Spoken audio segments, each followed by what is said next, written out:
నమస్తే, welcome to 95 news. ముందుగా బులెటిన్లో హెడ్లైన్స్ చూద్దాం. పబ్లిక్ గార్డెన్లో ఉద్యాన శాఖ ఆధ్వర్యంలో మిద్దె తోటలో యజమానులకు అవార్డులు. హైదరాబాద్లో 35,000 మిద్దె తోటలు ఉండడం గర్వనీయమన్న మంత్రి నిరంజన్ రెడ్డి.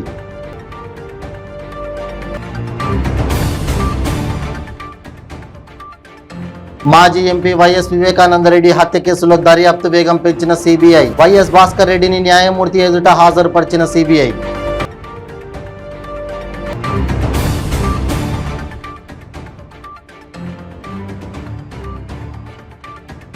ఏపీలో ముగిసిన 10వ తరగతి పబ్లిక్ పరీక్షలు. విద్యార్థుల ముఖాల్లో వెల్లివిరిసిన ఆనందం.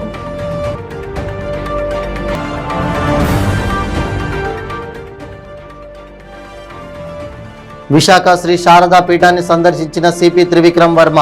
శాల్వా కప్పి సత్కరించిన స్వరూపానందేంద్ర స్వామి. ఇక ఇప్పుడు బులెటిన్లో డీటెయిల్స్ చూద్దాం. మిద్దె తోటల పెంపకం ప్రశంసనీయమని, హైదరాబాద్లో 35,000 మిద్దె తోటలు ఉండడం గర్వనీయమన్నారు వ్యవసాయ శాఖ మంత్రి నిరంజన్ రెడ్డి. సేంద్రియ కూరగాయల పెంపకంపై ప్రజలకు ఆలోచన పెరగడం సంతోషదాయకమన్నారు. గార్డెన్ ఫెస్టివల్ అవార్డ్స్లో భాగంగా ఉద్యాన శాఖ ఆధ్వర్యంలో 228 మందికి పబ్లిక్ గార్డెన్లో ఉద్యాన శాఖ నిర్వహించిన కార్యక్రమంలో ఆయన అవార్డులు పంపిణీ చేశారు. మనకు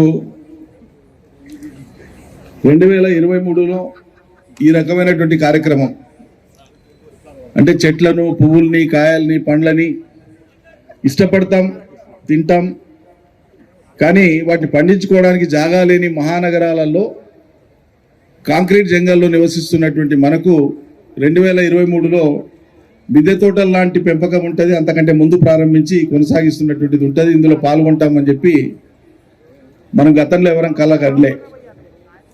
అటువంటి కార్యక్రమాన్ని ఇక్కడ నిర్వహించుకోవడం కోసం ఇంత సువిశాలమైనటువంటి, ఇదేగాక దీని చుట్టూ ఉండేటువంటి ఒక అద్భుతమైనటువంటి పబ్లిక్ గార్డెన్స్ను నిర్మాణం చేసినటువంటి ఆనాటి ప్రభువులకు మనం చేతులెత్తి మొక్కాలి. వాళ్ళ ముందు చూపుకు చేతులెత్తి మొక్కాలి. ఎంత ముందు చూపు ఉంటే ఇటువంటివి చేస్తారు. పబ్లిక్ గార్డెన్స్ నేను ఇంటర్మీడియట్ అయిపోయిన తర్వాత హైదరాబాద్ మహానగరానికి చదువుకోవడానికి డిగ్రీ కోసం వస్తే హైదరాబాద్లో ఏమేమి చూడాలి అంటే మాకు సీనియర్లుగా ఉండేటువంటి వాళ్ళు రాపిచ్చినటువంటిది కంపల్సరీ చూడాలని. దాంట్లో పబ్లిక్ గార్డెన్స్ ఒకటి. అంటే పబ్లిక్ గార్డెన్స్ వచ్చి చూసిపోతే అబ్బా ఎంత బాగుంది అని చెప్పి ఆనందపడే వాళ్ళం, మురిసిపోయేటువంటి వాళ్ళం. మన ఇంట్లో ఒక చెట్టు కానీ లేకపోతే ఒక కాయ కానీ పండు వస్తే ఎంత ఒక చిన్న పాపని పెంచుకుంటూ మొత్తం కూడా ఏ విధంగా భావిస్తామో ఇవాళ ప్రభుత్వం కూడా అదే విధంగా ఆలోచనలో ఉంది కాబట్టి ఇవన్నీ మనకు వస్తున్నాయి. ఇలా హార్టికల్చర్ డిపార్ట్మెంట్ కూడా ఇప్పుడే చూసినా దరిదాపుగా 28,000 కోట్ల వాల్యూ ఉన్న ప్రొడ్యూస్ అనేది వస్తున్నది. మాజీ ఎంపీ వైఎస్ వివేకానందరెడ్డి హత్య కేసులో సిబిఐ దర్యాప్తు వేగం పుంజుకుంది. ఈ ఉదయం ఎంపీ అవినాష్ రెడ్డి తండ్రి వైఎస్ భాస్కర్ రెడ్డిని సిబిఐ అధికారులు అరెస్ట్ చేశారు. కట్టుదిట్టమైన భద్రత మధ్య ఆయనను పులివెందుల నుంచి హైదరాబాద్కు తీసుకువచ్చారు. భాస్కర్ రెడ్డిని న్యాయమూర్తి ఎదుట హాజరుపరిచారు. అంతకుముందు ఉస్మానియా ఆసుపత్రిలో భాస్కర్ రెడ్డికి వైద్య పరీక్షలు నిర్వహించారు.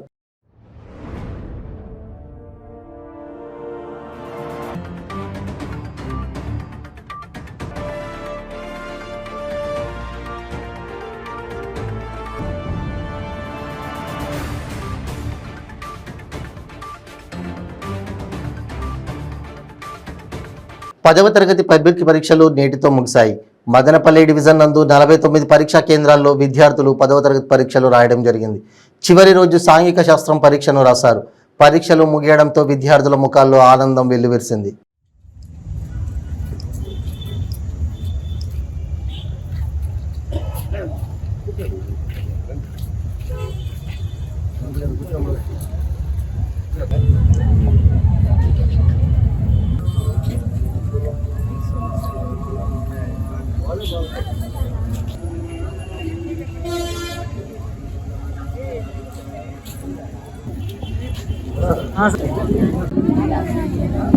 విశాఖ పోలీస్ కమిషనర్ త్రివిక్రమ్ వర్మ చినముషిడివాడలోని విశాఖ శ్రీ శారదా పీఠాన్ని సందర్శించారు.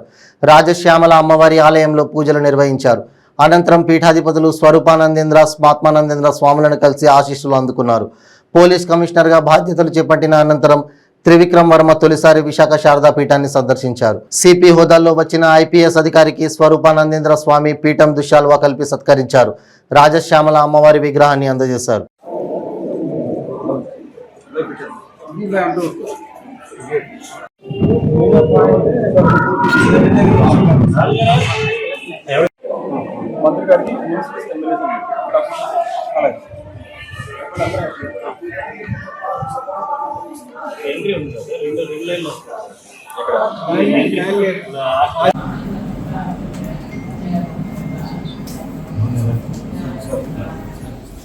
प्रतिष्ठितः तस्य प्रकृतिरेणस्य परस्य महेश्वरः। 2015 వచ్చారు. అన్నమయ్య జిల్లా మదనపల్లె కొత్తవారిపల్లి పంచాయతీ పాల్యంకొండ గ్రామ రైతులకు సౌకర్యంగా జాతీయ రహదారి నిర్మాణ సంస్థ అధికారులు అండర్ పాసింగ్ రోడ్డును ఏర్పాటు చేయాలని మాజీ ఎమ్మెల్యే టీడీపీ నాయకులు షాజహాన్ బాషా నేషనల్ హైవే అధికారులను కోరారు. మదనపల్లె రూరల్ మండలం పాల్యంకొండ సమీపంలో నిర్మిస్తున్న జాతీయ రహదారి పనులను అడ్డగిస్తూ ఆ ప్రాంత రైతులు ఆందోళన చేపట్టారు. వీరి ఆందోళనకు టీడీపీ నాయకులు దొమ్మలపాటి యశస్విరాజ్, సిపిఐ నాయకులు కృష్ణప్ప తదితరులు మద్దతు తెలిపారు. చెరువు నీళ్ళు పోయే కాలువ కూడా హైవే వెళ్ళిపోతుంది సార్. కాలువ కూడా ఎత్తేసినారు, హైవేకి వెళ్ళిపోయింది కాలువ. ఇప్పుడు పండించాలన్నా కాలువ లేదు, నీళ్లు పోవు. ఇప్పుడు సపరేట్ దానికి ఛానల్ కడితేనే సాగు అవుతుంది, పంట పెడతాం. లేదంటే కాలువ అంతా హైవేలో వెళ్ళింది సార్. హైవే పూర్తి చేసినారు, కాలువ కూడా సగానికి పైన హైవేలోకి వెళ్ళిపోయింది. కాలువ కూడా పూర్తి చేయడం జరిగింది. పట్టి కాలువ నీళ్లు పోయే కాలువ కూడా లేదు. ఇప్పుడు పంట పెట్టాలన్నా కాలువ కూడా అవసరం మాకు. అంటే ఇప్పుడు మీకు రోడ్డు మార్గంతో పాటు కాలువ కూడా ఆనుకొని ఉండింది పొలాల్లో. ఆ కాలువ కూడా ఇప్పుడు హైవేలోకి వెళ్ళిపోయింది. తూపు నీళ్లు పోయే పంటలో పొలాలకు పోయే నీళ్లు పెద్ద కాలువ కూడా హైవేలోకి వెళ్ళిపోయింది. మదనపల్లి స్పీకర్ వరకు వైటింగ్ చేస్తున్నామండి. యాక్చువల్గా ఈ ఇష్యూ మా దృష్టికి వచ్చింది ఒక 3 days 4 days బ్యాక్ వచ్చింది. ఓకేనా, వచ్చినప్పుడు మేము వచ్చి చూడడం జరిగింది మా కాంట్రాక్టర్ తరఫున. నేను ఇవాళ తిరుపతి నుంచి నేను వచ్చాను చూడటానికి. చూసి ఒక 15-20 రోజుల్లో వీళ్ళకి ఏ విషయం ఉన్నది నేను చెప్పడం జరుగుతుంది. ఏం చేస్తున్నాం, ఏమి ఇద్దాం అనుకుంటున్నాం, ఎక్కడ చేద్దాం అనుకుంటున్నాం, వాళ్ళకి ఒక దారి అయితే చూపించడానికి ఏం చేయాలి. ఎందుకంటే రైతులు ఇబ్బంది పడకూడదు కదా, మాకు ల్యాండ్ లీజ్ ఉన్నారు. అందువల్ల ప్రాపర్గా చూసి టెక్నికల్గా ఏది ఫీజిబిలిటీ ఉంటుందో ఒక 15-20 రోజుల్లో ఖచ్చితంగా వచ్చి మళ్ళీ మేమే చెప్తాం. ఈ నెలాఖరు లోపే సార్ వాళ్ళు 2 సమస్యలు తీసుకొచ్చారు సార్ మీ దృష్టికి. ఒకటి వచ్చిందను ఆయగా ఇది చెరువుకు సంబంధించినటువంటి మరో నీళ్ళు పోయేదానికి కాలువ వచ్చిందను రోడ్లో పూర్తి చేస్తారని చెప్పారు. ఇప్పుడు ఏది పూడ్చడానికి లేదండి. మాకు ఏదైతే రెవెన్యూ ప్రకారం మాకు కాలువ ప్రతి దానికి మీరు చూస్తే కలవట్లు జరుగుతున్నాయి. ముందు కూడా చూడండి, ముందు కలవట్స్ కూడా జరుగుతున్నాయి. ఎక్కడైతే ఓపెనింగ్స్ ఉన్నాయో అన్నిటికీ చేస్తాం. అట్లా ఏం లేదు. వీళ్ళకి రైతులు దారి గురించి మేము టెక్నికల్ టీమ్గా, ఎందుకంటే ఆల్రెడీ అలైన్మెంట్ అనేది ఫైనల్ అయిపోయింది. ఇది ఒక దారిలాగా రెవెన్యూ రికార్డులో లేదు. మేము ఎప్పుడైతే అలైన్మెంట్ చేసామో ఎక్విషన్ చేసేటప్పుడు అందుమూలంగా ఇది ఏమైనా మిస్ అయ్యి ఉండొచ్చు. దాన్ని ఎలా చేయాలి ఏంటి అన్నది, ఇంతమంది రైతులు దీనివల్ల నష్టపోతున్నారని చెప్పి తెలిసింది. కాబట్టి ఏం చేయాలన్నది మేము ఒకసారి మా పీడీ గారితో చేసి ఒక 15-20 రోజుల్లో వచ్చి మనకు చెప్పడం జరుగుతుంది. First point. సెకండ్ పాయింట్, ఎటువంటి కలవట్లు మూయడం కానీ ఏం జరగదు. ఏదైతే రెవెన్యూ రికార్డ్ ప్రకారం మాకు వెళ్తుందో కాలువ అటు ఇటు రోడ్డును క్రాస్ అవుతుందో ప్రతి దానికి కలవట్లు ఇస్తాం. అంటే గతంలో వచ్చిన రెవెన్యూ అధికారులు యొక్క సమస్యను మీ దృష్టికి ఎప్పుడు తీసుకురాలేదు సార్? తీసుకురాలేదు ఇంతవరకు. మాకు 4 రోజుల క్రితం మా కాంట్రాక్టర్ నాకు చెప్పుకున్నారు. మా వీళ్ళ తరపు నుంచి శ్రావణ్ అని ఎవరో వచ్చారు. ఆయన ఇక్కడ అడుగుతున్నారు సార్ అని చెప్పారు. ఓకే ఒకసారి వస్తాను, నేను మాట్లాడుతాను. ఇలా టెంట్ వేశారని చెప్తే నేను తరపు నుంచి ఓకే ఏంటి నిజంగా సీరియస్గా ఉందా ఓకే అని చెప్పి నేను చూడటానికి వచ్చాం. నేను జేసీ గారితో నేను ఒకసారి ఇక్కడికి వచ్చాం, ఈ ల్యాండ్ చూడటానికి. జేసీ గారు నేను ఇద్దరం వచ్చాం, ఈ లొకేషన్కి వచ్చాం. అప్పుడు కూడా నాకు ఎవరు చెప్పలేదు. లేదు ఇది ఇప్పుడు నవంబర్లో నేను చెప్పేది. ఓకేనా, ఏం పర్వాలేదు. ఇప్పుడు నాకు పిటిషన్ ఇచ్చారు వీళ్ళ దగ్గర. నేను పిటిషన్ తీసుకున్నాను.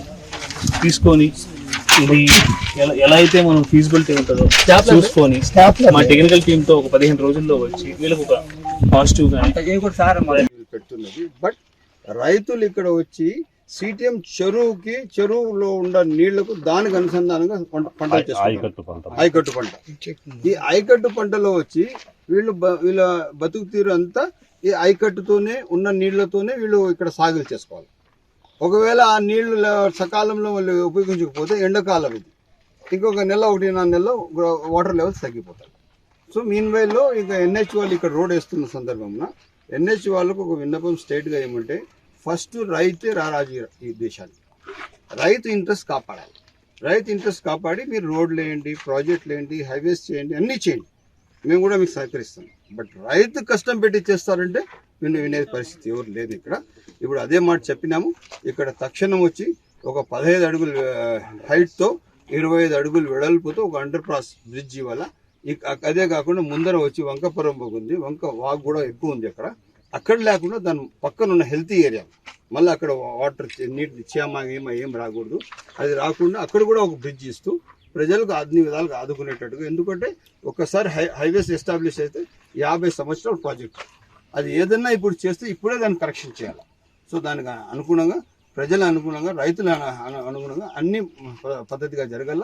ఎట్టి పరిస్థితుల్లో ఇప్పుడు మన సైట్ ఇంజనీర్ గారు ఉన్నారు, పీడీ గారు కూడా నేను మొబైల్ నెంబర్ తీసుకున్నాను, తప్పకుండా మాట్లాడడం జరుగుతుంది. మా రైతుల విన్నపం కానీ రేపు ఏమైనా దీంట్లో ఏమైనా చేంజెస్ ఉంటే తప్పకుండా మేము రోడ్ ఎక్కేది తప్పదు. మేమంతా 3 పంచాయతీ ప్రజలంతా ఒక్కసారిగా హైవే పైన ఉంటామని చెప్పి సైనిక తెలియజేస్తాం. రహదారి హైవే పనులు వేగవంతంగా జరుగుతున్నాయి.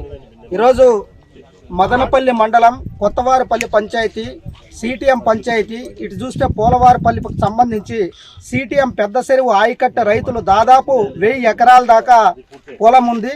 దాన్ని వరి వేసుకోవాలన్నా మరి మిగతా ఉన్నటువంటి ఆహార పంటలు పండించుకున్నటువంటి రైతులు పోవడానికి దారి ఉండేటువంటిది. దాదాపు కొన్ని దశాబ్దాలుగా ఇదే దారి ఉన్నటువంటిది.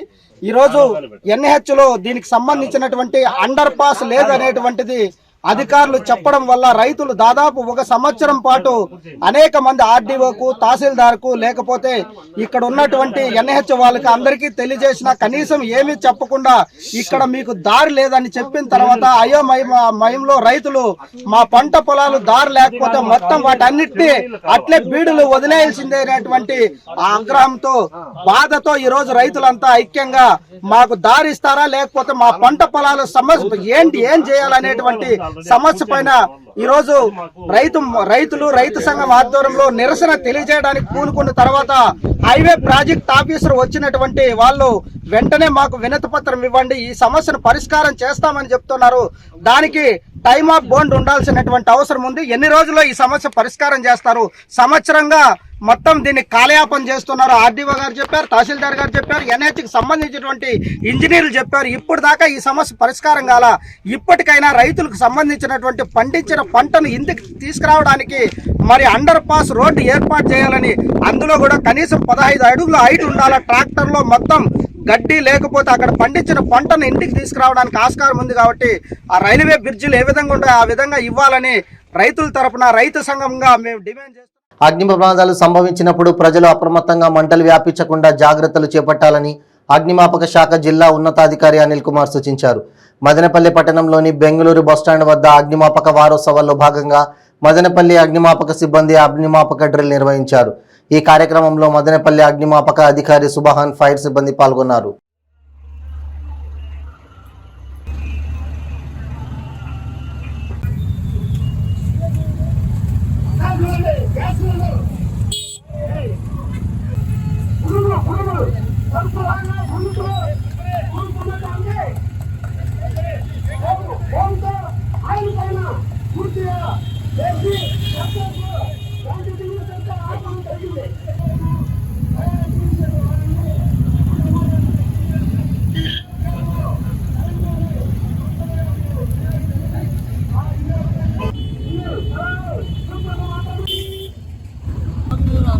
మదనపల్లిలో ప్రజలకు అవగాహన కల్పించడం కోసం ర్యాలీ కండక్ట్ చేయడం జరిగింది. అదేవిధంగా అగ్ని ప్రమాదాలు జరగకుండా తీసుకోవాలి నివారణ చర్యల గురించి డెమాన్స్ట్రేషన్ చేపట్టింది. గ్యాస్ ఫైర్స్, ఎలక్ట్రికల్ ఫైర్లు, అదేవిధంగా ఏదైనా ఆయిల్ ఫైర్ అయినప్పుడు ప్రజలు ఏ విధంగా ఉండాలి, ఏదైనా ఫైర్ యాక్సిడెంట్ జరిగినప్పుడు వెంటనే 101 కానీ కన్సల్ట్ ఫైర్ స్టేషన్ వెంటనే ఫోన్ చేయాలి. ఇది కావాలంటే ప్రజలకి అన్ని ఏప్రిల్ 14 నుంచి 20 వరకు ప్రజలకు అవేర్నెస్ కండక్ట్ చేస్తున్నాం. అన్ని మొత్తం అన్నమయ్య జిల్లా అందరూ అన్ని అగ్నిమాపక కేంద్రాల్లో కూడా ఈ ప్రోగ్రామ్ కండక్ట్ చేస్తూ ఉన్నాం. సో ఆల్రెడీ మీరు ఏదైనా ప్రమాదం జరిగిందంటే 101 ఫోన్ చేసి వెంటనే థ్యాంక్ యూ. ఇప్పుడు ఒక షార్ట్ బ్రేక్. ಕೆಂಪು ರುಬಿ, ಮುತ್ಯಂ ಪೆರ್, ಪಗಡಂ coral, ಪಚ್ಚ ಯಮರಾಲ್, ಕನಕಪುಷ್ಯ ragam yellow sapphire, Vajram ಡೈమండ్, నీలం బ్లూ సఫైర్, గోమేధికం హెసోనైట్, వైఢూర్యం క్యాట్సైట్. రత్నాల్లో మహత్యం ఏమిటి? రత్నం పెడితే తలరాత మారుద్దా? రత్నం మారితే రంగు పడుద్దా? రత్నం మహత్యం త్వరలో మీ 95 న్యూస్ ఛానల్లో.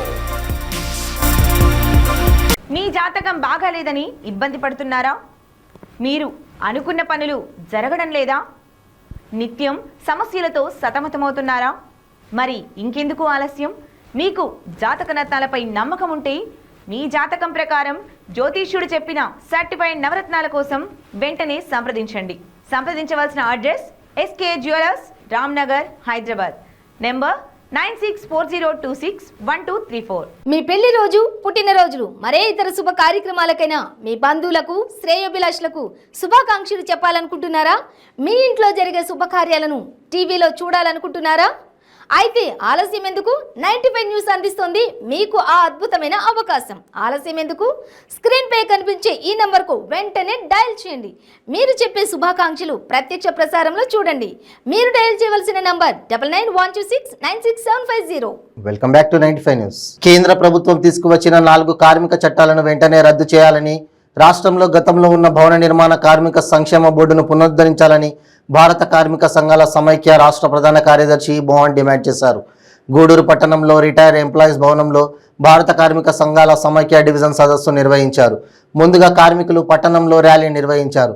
అనంతరం జరిగిన సమావేశంలో రాష్ట్ర ప్రధాన కార్యదర్శి మోహన్ మాట్లాడుతూ, కేంద్రంలో బీజేపీ అధికారంలోకి వచ్చిన తర్వాత ప్రభుత్వం అన్ని ప్రైవేటీకరణ చేసిందని, లక్షలాది మంది కార్మికులకు అన్యాయం చేస్తూ 4 చట్టాలను తీసుకువచ్చిందని, వాటిని వెంటనే రద్దు చేయాలని డిమాండ్ చేశారు.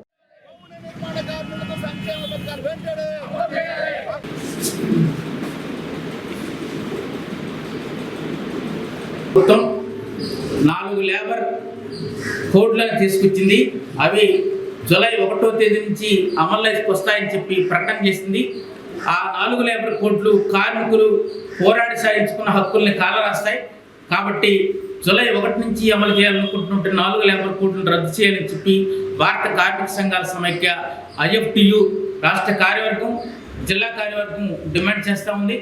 నరేంద్ర మోడీ ప్రభుత్వంతో పాటు రాష్ట్రంలో ఉన్నటువంటి జగన్మోహన్ రెడ్డి ప్రభుత్వం కూడా కార్మికులు పోరాడి సాధించుకున్నటువంటి భవన నిర్మాణ కార్మికుల సంక్షేమ బోర్డుని రద్దు చేసింది. దాని ద్వారా అమలు జరుగుతున్నటువంటి 11 సంక్షేమ పథకాలు రద్దు చేసింది. వాటిని పునరుద్ధరించాలని ఈ సందర్భంగా డిమాండ్ చేస్తా ఉన్నాం. అలాగే రోడ్డు భద్రతా బిల్లు పేరుతోటి ఆటో రవాణా రంగ కార్మికులపై దాడి చేస్తూ ఉంది. దాన్ని రద్దు చేయాలి.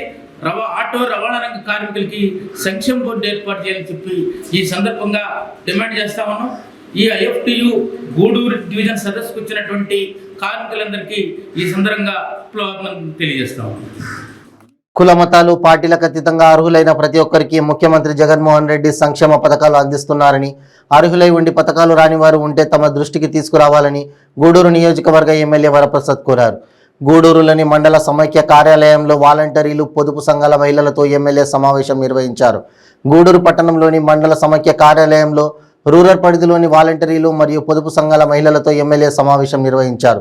ఎమ్మెల్యే మాట్లాడుతూ, సమాజంలో పేదవారు గౌరవంగా జీవించాలని ముఖ్యమంత్రి జగన్మోహన్ రెడ్డి గతంలో ఎన్నడూ లేని విధంగా అనేక సంక్షేమ పథకాలు ప్రవేశపెట్టారని, కుల మత పార్టీలకు అతీతంగా పథకాలను అందిస్తున్నారని తెలిపారు.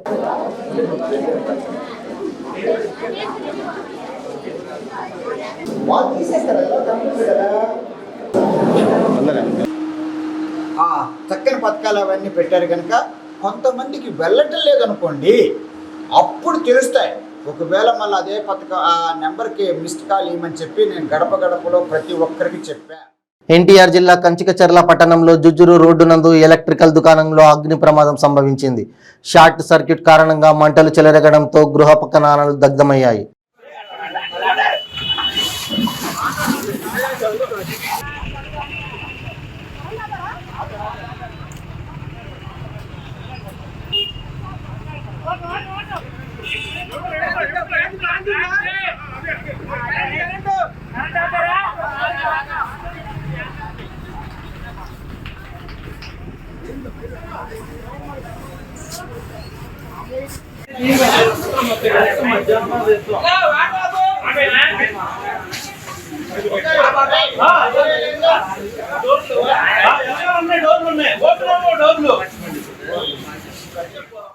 ఎన్టీఆర్ జిల్లా వీర్లపాడు మండలం వీరులపాడు గ్రామంలో వివాహితను గుర్తు తెలియని వ్యక్తులు హత్య చేశారు. అనుమానాస్పద మృతిగా కేసు నమోదు చేసుకున్న పోలీసులు దర్యాప్తు చేపట్టారు.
అదేనా కాదండి ఏంటది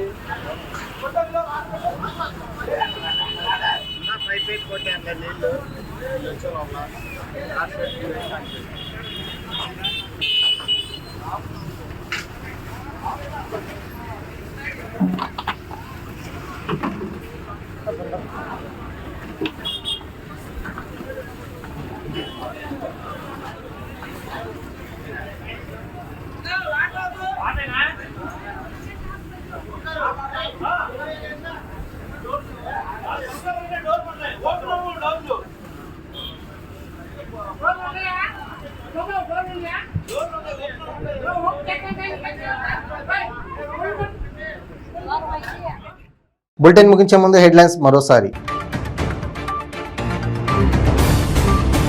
పబ్లిక్ గార్డెన్ లో ఉద్యాన శాఖ ఆధ్వర్యంలో మిద్దె తోటలో యజమానులకు అవార్డులు. హైదరాబాద్ లో 35,000 మిద్దె తోటలు ఉండడం గర్వనీయమన్న మంత్రి నిరంజన్ రెడ్డి.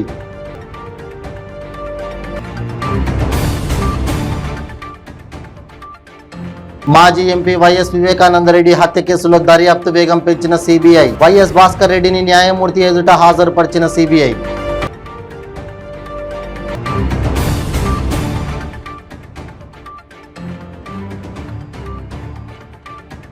ఏపీలో ముగిసిన 10వ తరగతి పబ్లిక్ పరీక్షలు. విద్యార్థుల ముఖాల్లో వెల్లివిరిసిన ఆనందం.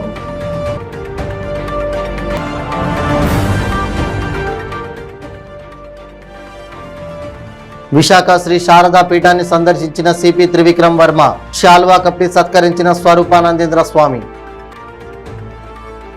ఇవి బులెటిన్ అప్డేట్స్. మరిన్ని అప్డేట్స్ కోసం చూస్తూనే ఉండండి 95 న్యూస్. ప్రతిక్షణం ప్రజాక్షేమం కోసం. నమస్తే.